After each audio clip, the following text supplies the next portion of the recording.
नमस्ते मेरे प्यारे बच्चों, कैसे हो?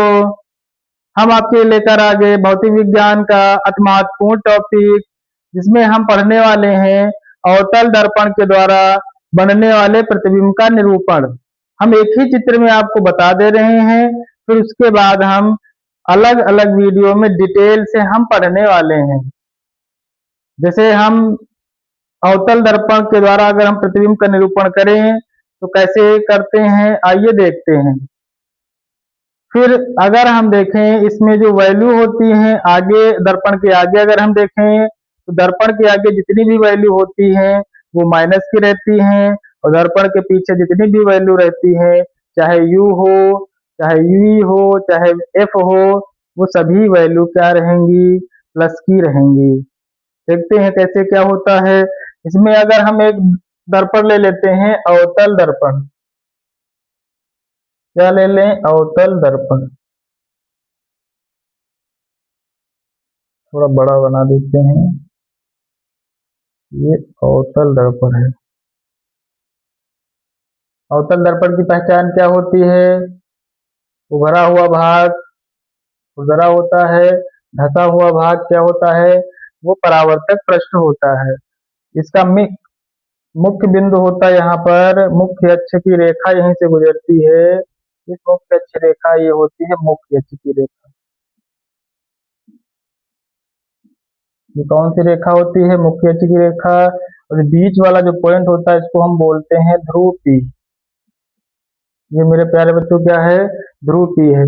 इसी के जस्ट आगे आपको मिलेगा फोकस, ये हो जाएगा फोकस। इसके बाद मिलेगा आपको वक्रता केंद्र, फिर इसके बाद मिलेगा अनंत।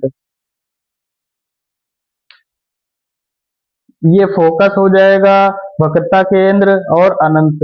ये ध्रुव P है। दर्पण के बीच वाले बिंदु को हम बोलते हैं, जहां से हमारी मुख्य अक्ष की रेखा गुजरती है, उसको हम बोलते हैं ध्रुव P। अब देखें अगर हम वस्तु हमारी कहाँ पर रखी है, अनंत पर अगर वस्तु हमारी रखी है, ये वस्तु AB जो रखी है यहाँ पर, ये वस्तु कहाँ पर रखी है, अनंत पर रखी है। तो इसका प्रतिबिंब अनंत, और हमेशा याद रखिएगा अनंत और फोकस के बीच में मित्रता होती है, हमेशा याद रखिए क्या है, मित्र है एक दूसरे के ये। तो अगर वस्तु अनंत पर रखी है तो प्रतिबिंब हमारा फोकस पर बनेगा। प्रतिबिंब हमारा कहाँ बनेगा, फोकस पर, वो भी अत्यंत छोटा बनेगा। प्रतिबिंब कहाँ बनेगा, फोकस पर। तो हम यहाँ पर अगर हम देखें वस्तु कहाँ पर रखी है, अनंत पर, तो प्रतिबिंब कहाँ बनेगा हमारा, फोकस पर बनेगा। प्रतिबिंब बनेगा हमारा फोकस पर, वो भी कैसा बनेगा, अत्यंत छोटा। वस्तु से क्या बनेगा, अत्यंत छोटा बनेगा।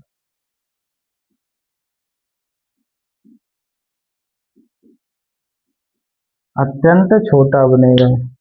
अब वस्तु हम जैसे जैसे दर्पण के सामने लाते जाते हैं तो वस्तु भी हमारे, वस्तु का प्रतिबिंब बड़ा बनता जाएगा। वस्तु अगर हम कहाँ पर रख दें, वस्तु यहाँ पर रख देते हैं, ये पहली कंडीशन है, ये दूसरी कंडीशन है। वस्तु कहाँ पर रखते हैं, अनंत और वक्रता केंद्र के बीच में। वस्तु कहाँ पर रखेंगे, अनंत और वक्रता केंद्र के बीच में रखेंगे। तो प्रतिबिंब हमारा कहाँ बनेगा, प्रतिबिंब बनेगा वक्रता केंद्र और फोकस के बीच में। प्रतिबिंब बनेगा फोकस और वक्रता केंद्र के बीच में, जहां पर बनेगा। तो क्या बनेगा, कहां पर बनेगा प्रतिबिंब हमारा, फोकस, फोकस और वक्रता केंद्र के बीच में बनेगा। कैसा बनेगा, छोटा बनेगा, वस्तु से छोटा बनेगा। अच्छा, छोटा बनेगा तो वास्तविक होगा और उल्टा होगा। वास्तविक, उल्टा और छोटा बन रहा है। इसमें भी क्या रहेगा, वास्तविक, उल्टा और छोटा प्रतिबिंब बनेगा। दूसरी कंडीशन क्या होती है, अगर हम वस्तु को कहाँ पर रखें, वक्रता केंद्र पर। वस्तु कहाँ पर रख रहे हैं? वक्रता केंद्र पर। तो हमारा प्रतिबिंब भी कहाँ बनेगा? वक्रता केंद्र पर ही बनेगा और समान आकार का बनेगा। कैसा बनेगा? समान आकार का। मतलब वस्तु हम रख रहे हैं वक्रता केंद्र पर, तो प्रतिबिंब भी हमारा कहाँ बनेगा? वक्रता केंद्र पर ही बनेगा। कैसा बनेगा? समान आकार का बनेगा। समान आकार का। और कैसा रहेगा? वास्तविक रहेगा। वास्तविक और उल्टा। अब वस्तु हम कहाँ पर रख रहे हैं? जैसे जैसे वस्तु हमारी आगे बढ़ती जाती है, प्रतिबिंब हमारा दूर हटता जाएगा और बड़ा बनता जाएगा। अब वस्तु हम रख रहे हैं वक्रता केंद्र और फोकस के बीच में रखते हैं। अगर हम वक्रता केंद्र और फोकस के बीच में, ये चौथी कंडीशन हो जाएगी। वक्रता केंद्र और किसमें रख रहे हैं? फोकस के बीच में।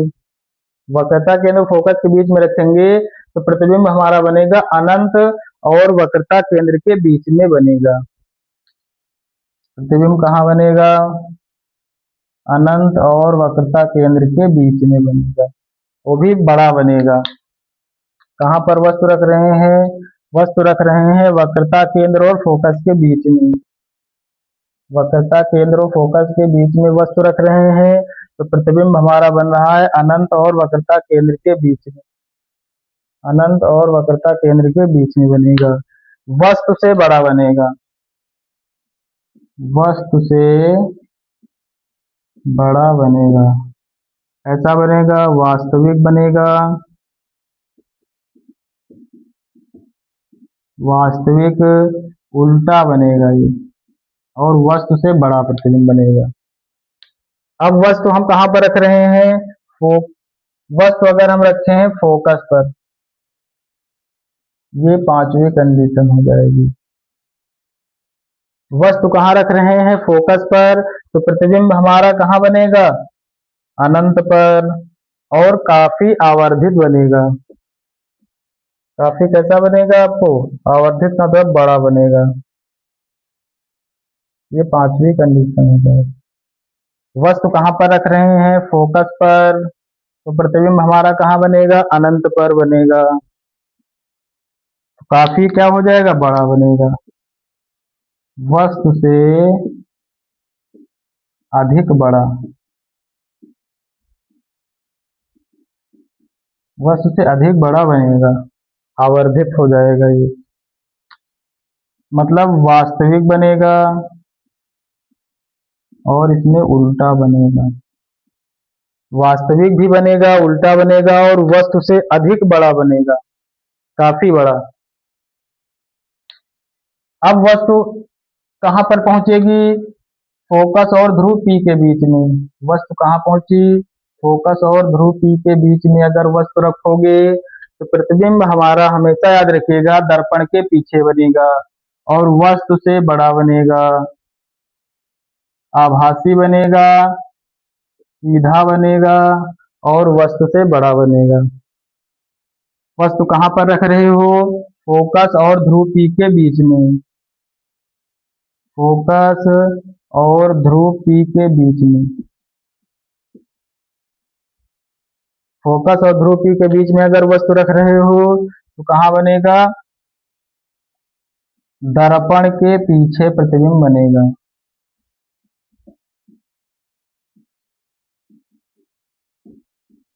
दर्पण के पीछे अगर बनेगा तो कैसा बनेगा? वस्तु से बड़ा बनेगा। वस्तु से बड़ा बनेगा और बनेगा आभासी। आभासी, सीधा बनेगा और वस्तु से क्या होगा? बड़ा बनेगा। तो पहली कंडीशन आपको याद रखनी है, अगर वस्तु कहाँ पर रख रहे हो? अनंत पर। वस्तु कहाँ पर रख रहे हो? अनंत पर, तो प्रतिबिंब हमारा बनेगा फोकस पर, वो भी उल्टा बनेगा, छोटा बनेगा, अत्यंत छोटा, और वास्तविक और उल्टा बनेगा। दूसरी कंडीशन आपको याद रखनी है, जब वस्तु अनंत और वक्रता केंद्र के बीच में रख रहे हो तो फोकस और वक्रता केंद्र के बीच में बनेगा। फोकस और वक्रता केंद्र के बीच में, वस्तु से छोटा बनेगा, उल्टा बनेगा, आभासी बनेगा। तीसरी कंडीशन आपको याद रखनी है, अगर वस्तु केंद्र वक्रता केंद्र पर रख रहे हो, तीसरी कंडीशन, तो आपको प्रतिबिंब कहाँ बनेगा? वक्रता केंद्र पर ही बनेगा। ऐसा बनेगा, समानाकार का, वास्तविक और उल्टा बनेगा। चौथी कंडीशन आपको याद रखनी है, कहाँ पर रख रहे हो? वस्तु केंद्र, वक्रता केंद्र और फोकस के बीच में। तो प्रतिबिंब हमारा कहाँ बनेगा? बनेगा वक्रता अनंत और वक्रता केंद्र के बीच में, वस्तु से बड़ा बनेगा, वास्तविक होगा, उल्टा बनेगा। पांचवी कंडीशन आपको याद रखनी है, वस्तु कहाँ पर रख रहे हो? फोकस पर रख रहे हो। फोकस पर रखोगे तो अनंत पर प्रतिबिंब बनेगा, वस्तु से अधिक बड़ा बनेगा, वास्तविक होगा और उल्टा हो जाएगा। वस्तु कहाँ पर रख रहे हो? छठी कंडीशन, वस्तु फोकस पर रख रहे हो, तो फोकस और ध्रुव P के बीच में रख रहे हो, तो प्रतिबिंब हमारा दर्पण के पीछे बनेगा, वस्तु से बड़ा बनेगा, आभासी बनेगा और सीधा बनेगा। जैसे जैसे दर्पण से दूर हटता जाता प्रतिबिंब, हमारा प्रतिबिंब क्या हो जाएगा? हमारा बड़ा बनता जाएगा। जैसे जैसे दर्पण को हम दर्पण वस्तु के सामने अगर ला रहे हैं, वस्तु को दर्पण के सामने अगर ला रहे हैं, तो प्रतिबिंब हमारा धीरे धीरे दर्पण से दूर हटते जाएगा और प्रतिबिंब हमारा बड़ा बनता जाएगा। दर्पण के सामने जितनी भी वैल्यू रहेंगी, जैसे फोकस और ध्रुव P के बीच में, इसको हम बोलते हैं फोकस दूरी f। इसको हम क्या बोलेंगे? फोकस दूरी f। और वस्तु, जैसे वक्रता केंद्र है, वक्रता केंद्र और ध्रुव P के बीच की दूरी क्या होती है? वक्रता त्रिज्या होती है, इसको हम r से लिखते हैं।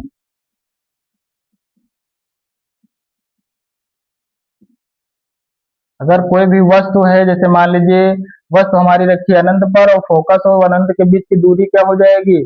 फोकस यहाँ से ध्रुव P और अनंत से बीच की दूरी क्या हो जाएगी? वस्तु की दूरी। या हम कहें यहीं पर वस्तु रखी है कहीं फोकस पर, तो यहाँ से ये वस्तु और ध्रुव P के बीच की दूरी क्या हो जाएगी? वस्तु की दूरी।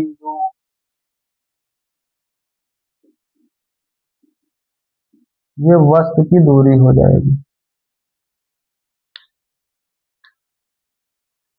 और अगर प्रतिबिंब की दूरी देखें, प्रतिबिंब यहाँ है मान लीजिए, प्रतिबिंब और दर्पण ध्रुव P के बीच की दूरी देखें तो v होती है, v को हम लिखते हैं प्रतिबिंब की दूरी।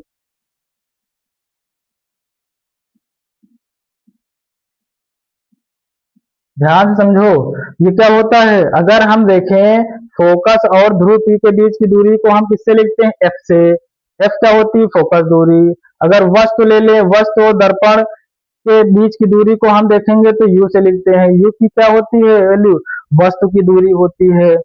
अगर हम देखें वक्रता केंद्र और ध्रुव P के बीच की दूरी देखें तो r होती है, उसको हम बोलते हैं वक्रता त्रिज्या। और v देखें प्रतिबिंब और प्रतिबिंब और ध्रुव P के बीच की दूरी क्या होती है? प्रतिबिंब की दूरी होती है, तो उसको हम लिखते हैं v से लिखेंगे। ये जितनी सारी वैल्यू अगर आपको आगे मिल रही हैं, दर्पण से आगे वैल्यू, वो सारी वैल्यू क्या रहेंगी? प्लस की रहेंगी, प्लस मान आएगा। मतलब इसमें सॉरी माइनस का आएगा। क्या आएगा? यहाँ पर क्या आएगा? u भी माइनस का रहेगा, v भी माइनस का रहेगा, f भी माइनस का रहेगा, r भी माइनस का रहेगा। अगर दर्पण के सामने आ रहे हैं, दर्पण के सामने,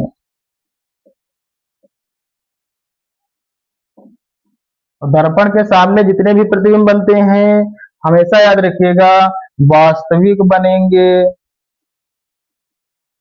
वास्तविक उल्टा हो जाएगा, वास्तविक उल्टा प्रतिबिंब बनेंगे और छोटा या बड़ा हो सकता है।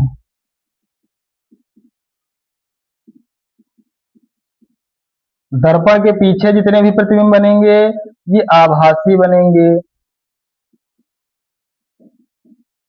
सीधा, आभासी के साथ हमेशा सीधा बनता है और बड़ा बनेगा प्रतिबिंब। और दर्पण के पीछे जितनी भी वैल्यू होंगी, दर्पण के पीछे जितनी भी वैल्यू होंगी वो सभी प्लस की रहेंगी, चाहे यू हो, वी हो, एफ हो, आर हो, सभी वैल्यू क्या रहेंगी, प्लस की रहेंगी। इतनी बातें आपको याद ही रखनी है। इसमें एक एक करके किरण आरेख को हम समझेंगे नेक्स्ट वीडियो में कि हम अगर वस्तु अनंत पर रखते हैं तो किरण कहाँ से जाएगी, तो कहाँ पर प्रतिबिंब हमारा बनेगा। टकराने के बाद 4 नियम हमने आपको बताए थे, 4 नियम आपको दर्पण के याद रखने हैं और ये आपको छोड़ना ही नहीं है। ये क्या है, दर्पण द्वारा, अवतल दर्पण द्वारा प्रतिबिंब का निरूपण। क्या है ये, अवतल दर्पण द्वारा, अवतल दर्पण द्वारा प्रतिबिंब का निरूपण।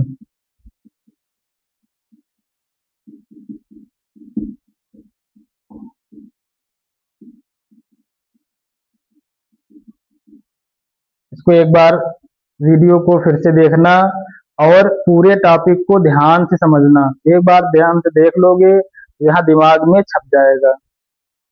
स्क्रीनशॉट ले लीजिए इसका।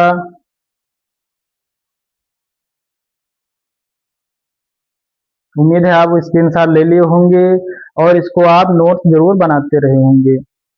बहुत बहुत धन्यवाद मेरे प्यारे बच्चों। जय हिंद, जय भारत, नमस्ते मेरे प्यारे बच्चों।